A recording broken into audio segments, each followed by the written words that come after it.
If you've made it this far and followed my framework for writing songs, congratulations. You're well on your way to becoming a professional songwriter. I want to leave you with a few lessons I've learned that helped me in my daily life as a songwriter, performer, and artist.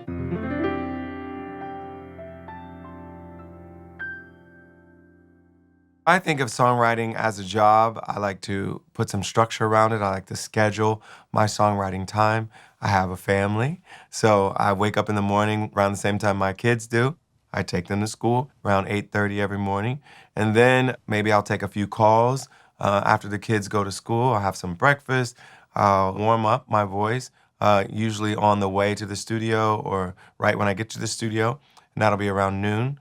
And then I'll write. And a lot of times I'll have collaborators come meet me there. We'll write together for a few hours, and usually we'll have a song.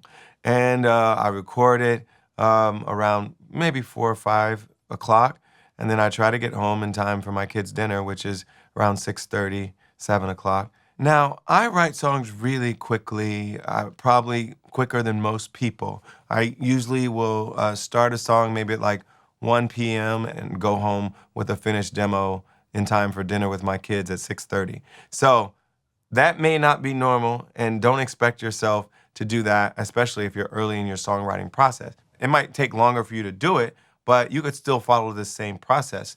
And there are other ways of songwriting and other processes that people use, but this is what works for me. And I think it helps me write more quickly because I write with this kind of structure and process.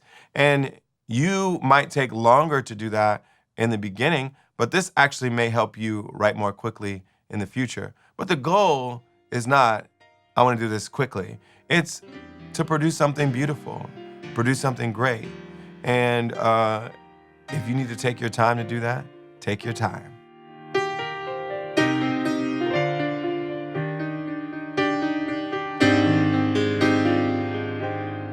You should try to write as much as you possibly can. And a lot of great prose writers think the same way. I've heard them say it too. They say the best way to get better at writing is to write. And the best way to get your writing done is to write. Everything you create is not going to be amazing. You may not be as quick at writing as I am, but if you keep trying, if you keep working, you'll get better at it. You'll create a bunch of things. And some of them won't be amazing. A bunch of my songs don't come out. But the ones that do, the ones that rise to the top, hopefully they're really good because you've spent so much time creating, so much time trying, that you're going to stumble on some greatness.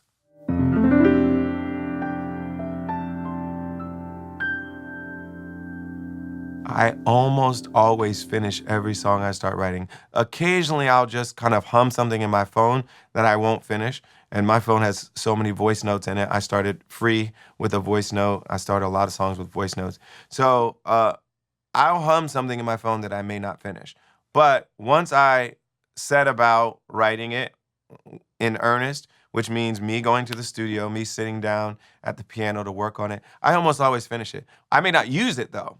I have a bunch of songs that I've written and written a full lyric to that haven't made an album, may never be heard. So in that sense, I don't finish them.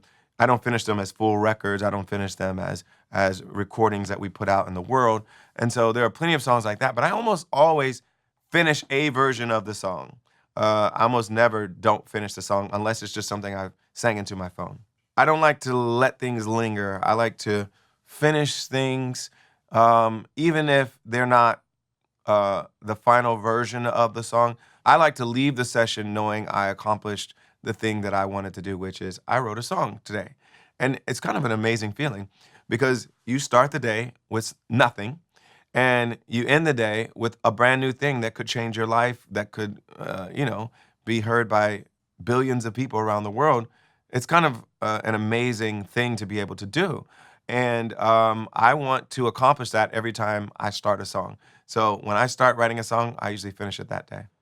Occasionally, I'll go back to the vault and say, this song is better than I thought, or this song works better for this album than it worked for a previous album. For instance, for my next album that's coming out soon, I've probably written like 80, 85 songs.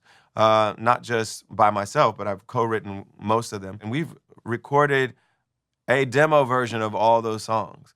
Um, Even if we don't make a final version that goes on a record, even if it never sees the light of day, we've written that many songs. And I don't like to not finish. I'm a finisher.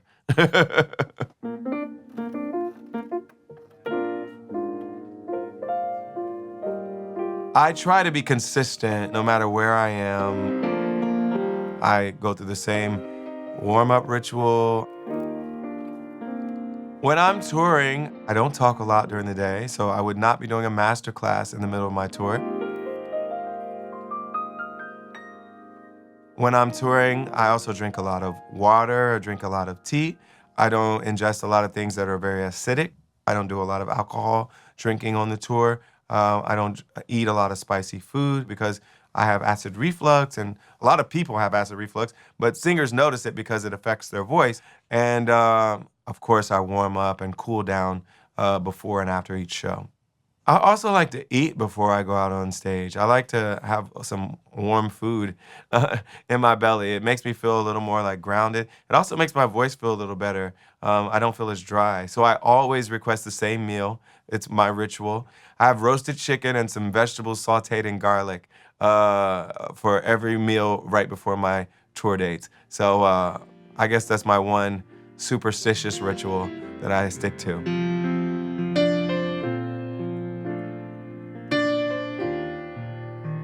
The best way to build confidence in live performing is practice, practice, practice, practice, practice. So a lot of your practice should be private. It should be with your band or by yourself or with a few other people. Oh, natural. But then develop your chops for live performing by playing for small audiences.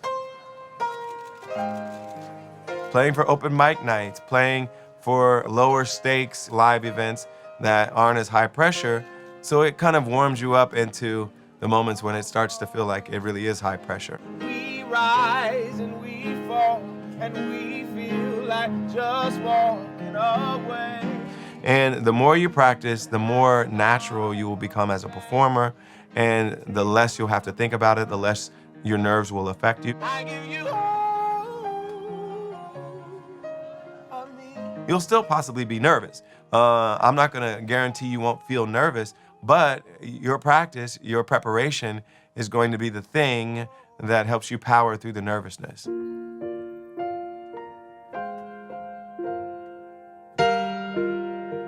There were times when I was discouraged because people would say no. They would tell me, you're not ready yet. And in some ways they were right because I had to keep working and keep honing in on my sound. But I really felt like we were onto something, that we had a special sound and I had something special to offer to the world.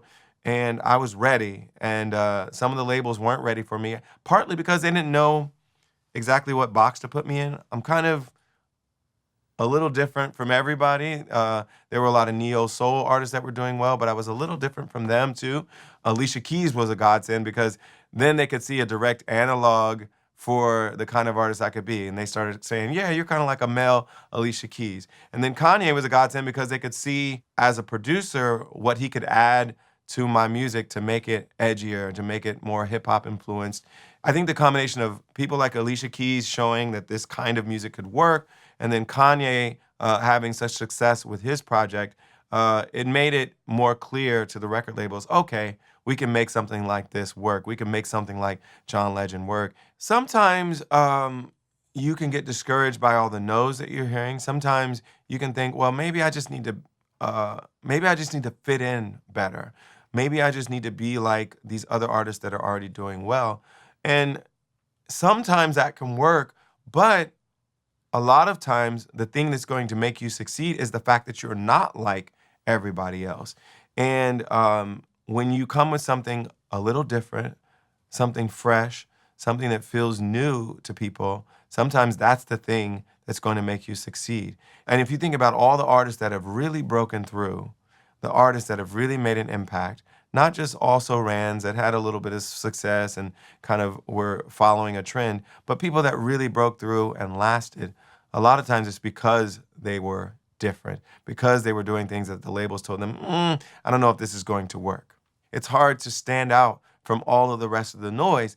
And some of the ways people are standing out are brand new. We didn't have social media back then. So all I had when I was getting signed was a website, and you could order my CD online, and I would personally mail it to you because I was my own whatever. And that was how I was getting my music out to people.